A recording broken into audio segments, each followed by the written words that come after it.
দর্শক, এই মুহূর্তে গণজমায়েতে আছেন সহকর্মী মাহতাব মিনহাজ। সরাসরি যুক্ত হচ্ছি তার সাথে।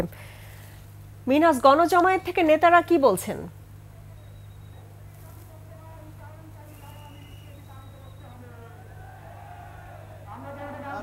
আপনাকে ধন্যবাদ।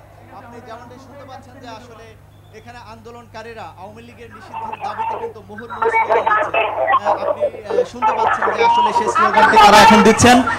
আপনি যেমনটি জানেন যে আসলে তাদের তিনটি দাবি। একটি দাবি হচ্ছে যে আসলে আওয়ামী লীগকে সন্ত্রাসী সংগঠন ঘোষণা করে তাদেরকে নিষিদ্ধ করতে হবে এবং একটি আন্তর্জাতিক ট্রাইব্যুনাল গঠন করে তাদের বিচার করতে হবে এবং জুলাই সনদ কিন্তু ঘোষণা করতে হবে। কিন্তু আমরা এখানে যেমনটি দেখছি যে আসলে তারা আওয়ামী লীগ নিষিদ্ধের বিষয়টিকে কিন্তু তারা গুরুত্ব দিয়ে তারা এখানে আওয়ামী লীগ নিষিদ্ধের বিষয়টি নিয়ে কিন্তু স্লোগান দিচ্ছেন, আন্দোলন করছেন। আমরা এখানে দেখেছি যে জুলাই গণ অভ্যুত্থানের যারা স্টেক হোল্ডার বা যারা অংশগ্রহণকারী প্রায় প্রতিটি গোষ্ঠী কিন্তু এখানে এসেছেন এবং সবাই কিন্তু একই দাবি করেছেন। এবং এখানে আমরা দেখেছি যে আন্দোলনকারীদের মধ্যে রয়েছেন যে যারা জুলাই অভ্যুত্থানে আহত হয়েছেন, নিহত হয়েছেন, তাদের পরিবারের সদস্যরা রয়েছেন।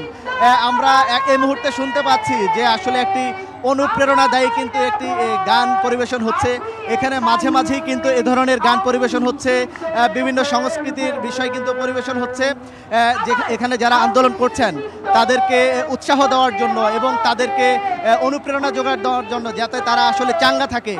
এবং আমরা দেখেছি তারা শুক্রবার রাত থেকে যেভাবে আন্দোলন করছেন ঠিক সেভাবেই কিন্তু আসলে এখানে অবস্থান করছেন এবং বিকেল ৩টার পরে তাদের যে এখানে গণজামায়াতের কথা ছিল সেই গণজামায়াতের পর থেকে কিন্তু এখানে আন্দোলনকারীর সংখ্যা আরও বেড়েছে। আমরা তাদের সঙ্গে কথা বলেছি, তাদের কাছ থেকে যেমনটি জানতে পেরেছি আসলে তারা বলছেন যে আসলে আওয়ামী লীগ নিষিদ্ধ হওয়ার যে ঘোষণা সেটি সুস্পষ্ট না আসা পর্যন্ত তারা এখানে আন্দোলন চালিয়ে যাবেন। আমরা এখানে একজন আন্দোলনকারীর সঙ্গে কথা বলতে চাই। আপনি আসলে কতক্ষণ আপনারা এখানে অবস্থান করবেন, আপনাদের অবস্থানটা জানাবেন। আমাদের অবস্থান আওয়ামী লীগকে ব্যান না করা পর্যন্ত আমরা এখান থেকে কোনোভাবেই ছাড়বো না। সো আওয়ামী লীগ নিষিদ্ধ হওয়া পর্যন্ত আমরা এখানে অবস্থান করব। আমরা আরেকজনের সঙ্গে একটু কথা বলতে চাই। আসলে আপনি এখানে কেন এসেছেন, কতক্ষণ থাকবেন আপনারা? আমরা এখানে এসেছি আওয়ামী লীগ নিষিদ্ধ হওয়ার আগ পর্যন্ত আমরা এখানে অবস্থান করব। আমরা চাই দ্রুত আওয়ামী লীগকে বাংলাদেশ থেকে নিষিদ্ধ করা হোক।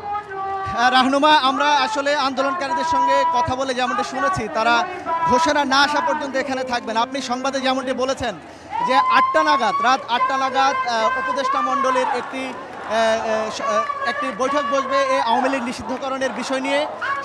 সেখান থেকে যদি আওয়ামী লীগ নিষিদ্ধের কোনো সুস্পষ্ট ঘোষণা আসে হয়তোবা তখন তারা এখান থেকে তাদের যে আন্দোলন সেটি প্রত্যাহার করবেন। আপনাকে একটু জানিয়ে রাখি আসলে এই আন্দোলনের ফলে এই শাহবাগ এই রুটে যে গাড়ি চলছিল, যে পরিবহন চলছিল সেই পরিবহনগুলো কিন্তু এই সড়কে চলছে না, কোনো যানবাহন কিন্তু এই সড়কে নেই। প্রত্যেকটি পরিবহনে কিন্তু ভিন্ন ভিন্ন রুট তারা ব্যবহার করছেন। তো রাহনুমা, এই ছিল এখান থেকে সর্বশেষ আন্দোলনের পরিস্থিতি। রাহনুমা। মিনহাজ, আপনাকে ধন্যবাদ। আমরা নিশ্চয়ই পরবর্তীতে আপনার সঙ্গে আবারও যোগাযোগ করে এই বিষয়ে নতুন আপডেট আপনার কাছ থেকে জানবো।